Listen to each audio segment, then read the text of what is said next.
Take two on this, and if I ever do an uncensored outtake channel, I would have some good ones. But I already deleted this one from both the UCam and the other places on the computer. But I'm starting a new series, and it's going to be called Gate. And let me explain. It's based on the Watergate break-in, which involved politics, which I don't get into. But if you don't know what it is, you weren't around in 1972, Google it, search the web. I'm sure you find all kinds of things on it. But let's get to the first one. I'm going to call it Shiftergate. And this involves the 1985 Winston Western 500. This was the final race of the schedule to decide the points championship years before the chase was started. And the way it goes, Bill Elliott had won the most races that year.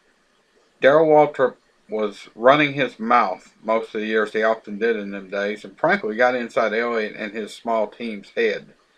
Now, you didn't have the multi-car teams back then. Only Junior Johnson with Darrell Waltrip and Neil Bonnet had full-time multi-car teams to my knowledge. Then, even the Petties had run before with Richard and Kyle driving, but Richard had actually moved to the Mike Curb car, and it was only Kyle at Petty Enterprises in '83. But let's get back to the Shiftergate incident. Bill Elliott had amassed a big points lead after he won the million at the Labor Day weekend Southern 500, which by the way belongs on Labor Day weekend, but that's another story at Darlington.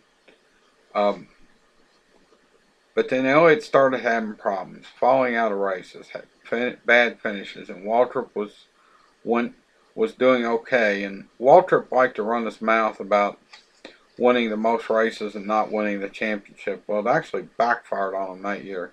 He didn't have that many wins, but he was more consistent and wound up with the championship.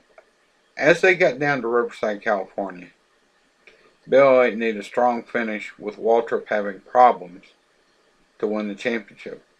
Well, Waltrip finished 7th, but it was Bill Elliott finished 15th. It was Bill Elliott that had the problem. His shifter knuckle broke. And they say, okay, it's a parts failure, it's a road course, there's a lot of shifting. You don't think anything of it. Well, not so fast there.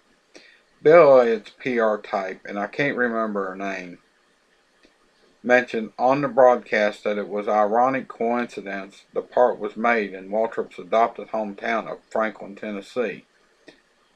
They did not suspect anything. Now, in the pre-internet days, rumor spread. This would blow up now on the internet, Twitter, and all the social media, Facebook. But in the pre-internet days, rumor spread that after the race, the Elliott team got to, wait a minute, I might have a message on that. I posted a question on Facebook. They got to checking, if I'm not mistaken, Bill threw it out the window. That was a response to what I posted on the Winston Cup history 1971 through 2003. But the knuckle broke, and once they got home, they got to checking the other knuckles, and they were all defective.